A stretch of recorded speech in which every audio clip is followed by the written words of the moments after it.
All right, good morning, ladies and gentlemen, and happy Friday. Today, I just wanted to kind of go through everything we've been learning in this first lesson one for aerospace engineering. I'm going to recap what we did on Wednesday and Thursday, and also look at what we're doing today. So that way, if you're a little bit fuzzy on everything, we got a great way just to kind of remind us. All right, so one of the first things I want you to know is our top question, our big question for this first lesson was, what is the difference between falling and gliding? And we discussed how falling has more to do with gravity pulling us down, and gliding has more to do with air being able to lift us up. All right, so if something is falling, it's gravity pulling it straight down. If something is gliding, it's actually using the wind or air to provide lift. So that would be the biggest difference. Now remember, with gliding though, we're also talking about no external power, so there's no engines, there's no anything like that. It's just the air providing lift. You're still falling with gravity, but the air is lifting you up. So we'll get a little bit more into that. All right, this is the assessment that we took. All right, this was just the pre-assessment. So if you have not done this, this is really important. Please make sure to get this done. Okay. Here is a picture of the assessment, and as you know, you're just going to go through there and you're going to make sure that you use these words, these 4 words here, to fill in the blanks on 1, 2, 3, and 4. On part B, you're going to use these 4 words here to fill in the blanks and describe what is the arrows trying to tell you when we start talking about the plane trying to take off. Which area looks like it's providing lift, which one is being thrust down by gravity, which one it has thrust, propelling it a direction, and what is drag. And then at some point there should be a question on there, and I just want you to ask, how do airplanes fly? Just your best. You don't have to know all these, just your best answer that you can come up with. Okay? So what's the difference between falling and gliding? We have asked this many times, and we've talked about the difference being gravity is pulling you straight down. Gliding is when air is providing lift to whatever that object is. When the air is providing lift with no external power, that is gliding. All right, our next one. We just kind of went through this. I'm not going to go all the way through it. There is a video that I put in yesterday's, so that would be 9/17, yesterday's lesson. There was a video, and it was this video that's supposed to be here, and it's just the myth of Daedalus and Icarus. I also have the story up, and I'll open the story so that you can pause this as you need to. All right, so if you want to read the story, just pause this as you need.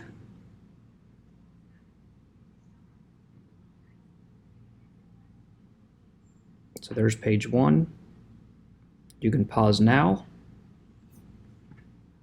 And here's page 2. You can pause now. Okay.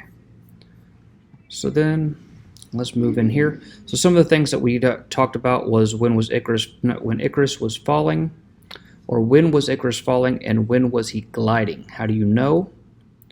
So I want you to think about that and try to answer those questions internally after you get done watching that, if you haven't done it in class.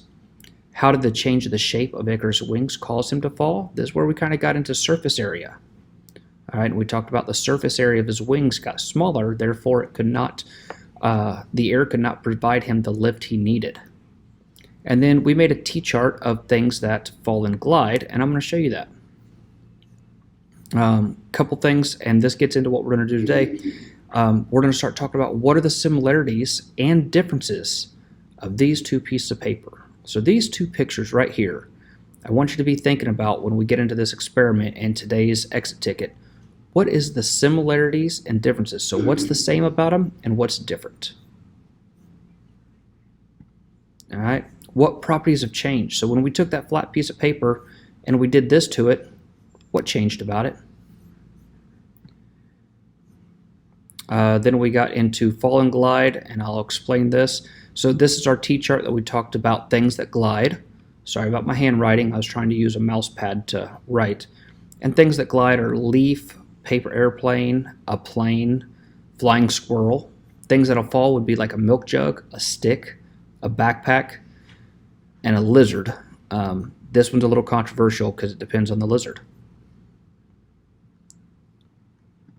All right, so our predictions and our notebooks, and this should be in the exit ticket. Maybe not worded exactly like this, but I want you to think about and maybe write down in your notebook, how will the fall time be affected by the differences in piece of paper? And if you're wondering, I don't know what you mean by fall time, we're going to get that too. All right. And then here, this is a little bit of how to use a stopwatch. You can use anything. You can use your phone. You can use an iPad. Just any kind of timer that does seconds is the big thing, and that you can access relatively quick. So that means you got to be able to push it start and stop really quick. Okay? These are the instructions for the experiment that we're going to do. And this is what you need to know about variables. All right, so remember what you know about variables. Variables are changed, so what things are changing? When we talk about variables, what things are changing? So in the story of Daedalus and Icarus, what changed was the surface area. We also talked about how flying next to the ocean could have changed his weight because he would have taken in more moisture. And that would have changed, that would be a variable that would depend on how well he could glide. All right. And this is the chart. I tried to make kind of a chart, and as part of our exit ticket, these are some questions, and this is kind of what I want you to do. We are going to do 3 trials of our experiment, and we're going to record our times. So right here, you would record time 1, time 2, and we'll do that on the exit ticket, and it's laid out pretty similar, okay? Yours has 1, 2, 3, and that should be for trial 1, trial 2, trial 3, and then there's also space for average time and longest time. If we have time, we might try to do this, but I'm not sure as far as the optional. Then answer these questions. And there's a couple questions on the exit ticket. Don't worry about these ones as much, just answer what's on the exit ticket. And then here, these just kind of go through our vocabulary words. So we talked about a telling of tales or legends is mythology. A statement is a claim. To come down by force of gravity is falling. Changes is variables. Facts or observation is evidence.